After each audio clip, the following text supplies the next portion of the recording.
নবী সাল্লাল্লাহু আলাইহি সাল্লাম আবু তালেবকে কালেমা পড়াবার জন্য কি পরিমাণ কাঁদছে, চেষ্টা করছে। শেষ মুহূর্তে বলছে, চাচা চাচা কালেমাটা পড়েন না চাচা।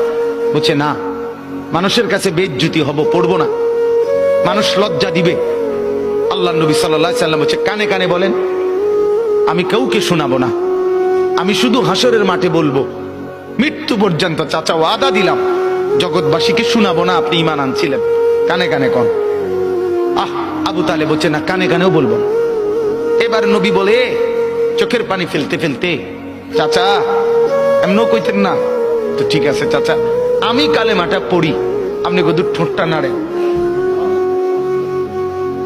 আপনি শুধু ঠোঁটটা নাড়বেন, আমি হাসরের দিন বলবো মাওলা আমার চাচা কালেমা পড়ছিল এজন্য ঠোঁট নাড়ছে, এর সুযোগ দেন। চাচা বলছে না না না, আমি ঠোঁটও নাড়বো না। আল্লাহ নবী তখন অঝরে কাঁদতেছিলেন আর চোখের পানি ফেলে বললেন, চাচা আপনি জাহান্নামের আগুনে জ্বলবেন, আমি সইব কেমন? আবু তালেব নাফরমান তখন কি বলছে জানেন? আন্নারু খায়রুম মিনাল আর। মুহাম্মদ, মানুষের কাছে লজ্জা পাওয়ার চাইতে আগুনে জ্বলা অনেক ভালো। বাপ, নিজেদের জিন্দেগিতে একবার ভাইবা দেখেন, আমিও ভাবি আপনিও ভাবেন এমন আচরণ আমার মধ্যে আছে কিনা। 3 দিন ধরে যে বাড়িতে মেয়ের বিয়েতে ছেলের বিয়েতে যে ডেকসেট বাজাইলেন, কারে খুশি করার জন্য? হ্যাঁ, 1 লক্ষ টাকার গেট, এরপরে গায়ে হলুদের এই নগ্ন অনুষ্ঠান কার জন্য করলেন? বেড়া বেড়ি সব যুবক যুবতী সব একই মাইক্রো প্রাইভেট কারের ভিতরে যাতাযাতি করে বহাইয়া একখান থেকে একখানে নিলেন, কার জন্য? পুরা প্যান্ডেলের ভিতরে একসাথে বেড়া বেড়ি একত্রে খায়, নাচে, গায়, ফুর্তি করে, কার জন্য?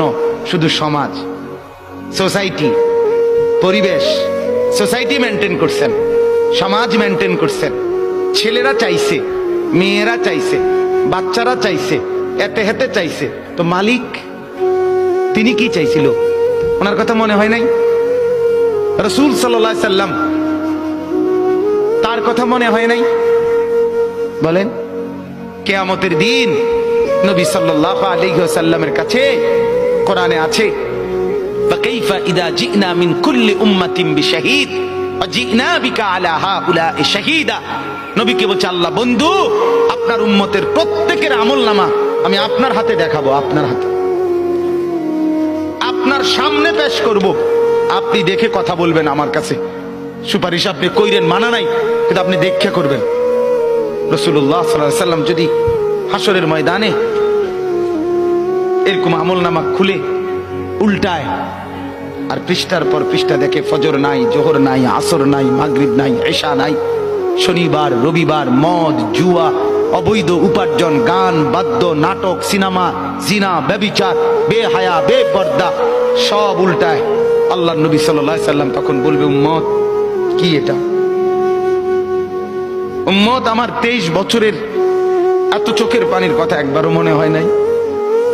কি আনছো এটা আমারে? উম্মত, তুমি জানো না আমি যে তায়েফের পাথরের আঘাতে পুরা পিঠ চালনির মতো ঝাঁঝরা বানায় ফেলছে আমার? শোনো নাই তুমি? আমারে যে উহুদের ময়দানে দান দান শহীদ করে রক্তাক্ত করছে, তুমি শোনো নাই? আমি যে 14 দিন পেটে ক্ষুধার তাড়নায় পাথর বাঁধছিলাম, উম্মত তোমার মনে নাই? একবারও শোনো নাই আমার ক্ষুধার কষ্ট, আমার পিঠের ব্যথা, আমার দাঁতের ব্যথা, আমার কাঁধে 2টা কড়া ঢুকে গেছে? উম্মত, আমার ঘরে 3 মাস আল্লাহর নবীর স্ত্রী আয়েশা বলছে, আল্লাহর কসম উম্মত, নবীর স্ত্রী বলছে 3 মাস 3টা চাঁদ উঠছে ডুবছে, রাইনা হেলালান সুম্মা হেলালান সুম্মা হেলালান, 3 চাঁদ 3 মাসে নবীর 9 জন বিবির কারো ঘরে আম্মা জান আয়েশা বলে 1 ফোঁটা চুলায় আগুন জ্বলে নাই। মা আওকাদাত ফি আবিয়াতে রাসূলিল্লাহ নারুন, নবীর একজন বিবির ঘরেও আগুন জ্বলে নাই। আল্লাহ নবীর স্ত্রী আয়েশা একদিন বলছিল নবীকে পিঠে হাত বুলাইয়া, ইয়া রাসূলুল্লাহ, স্বামী আপনার পিঠ ছিদ্র ছিদ্র কেন? পুরা পিঠ চালনির মতো ছিদ্র ছিদ্র কেন? আপনার কি ছোটবেলায় বসন্ত রোগ হয়েছিল, গোটা হয়েছিল। আল্লাহর নবী চোখের পানি ফেলে বলছে, আয়েশা তুমি জানো না আমার এই পবিত্র দেহে তো কোনোদিন মশাও বসে না, মাছিও বসে না, পোকা বসবে কেমনে? আমার পবিত্র দেহে তো হাঁটলে মেশকের গ্রান বের হয়, আমার পেশাব পায়খানাও তো কোনোদিন জমিনের উপরে 1 সেকেন্ড থাকে না, মাটি ফাঁক করে ভেতরে নিয়ে যায়, সেই আমার গায়ে গোটা হবে কেন? আয়েশা এগুলো আমার তায়েফের পাথরের আঘাতের রক্তের দাগ।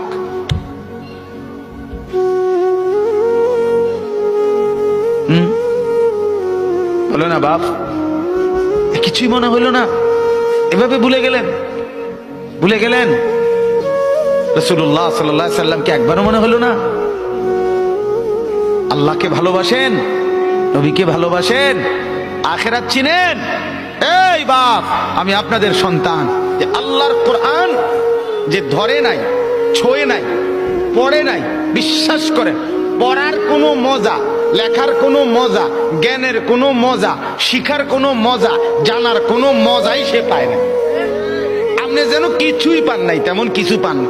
এ তুড়ি ফইরা এ ভাত তরকারি যায়, ইডি এমনি খাওয়া যায়, দূর রমিয়া এগুলো এমনি মিলান যায়। এ ভাত দুগের লাগে এত এত মেহনত করন লাগে না।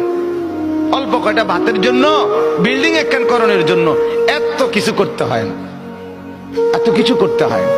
অতএব দয়া করে, মেহেরবানি করে, হাত জোর করে অনুরোধ, আপনি শিখেন, কোনো মানা নাই। আপনি বৈষয়িক সব পড়া পড়েন, আপনি সব শিখেন, কিন্তু তার উপরে আল্লাহর কোরআন রাখেন, রাসূলুল্লাহ সাল্লাল্লাহু আলাইহি সাল্লামের সুন্নাহ রাখেন, দিন শিখেন, আল্লাহর কোরআন একটু একটু করে পড়তে শেখেন। আল্লাহ তাআলা আমাদের প্রত্যেককে তৌফিক দান করেন। নিয়ত করেন যে কোরআন পড়বেন ইনশাআল্লাহ। বলেন ইনশাআল্লাহ, বলেন জোরে সোরে বলেন ইনশাআল্লাহ। আল্লাহ তৌফিক দান করেন।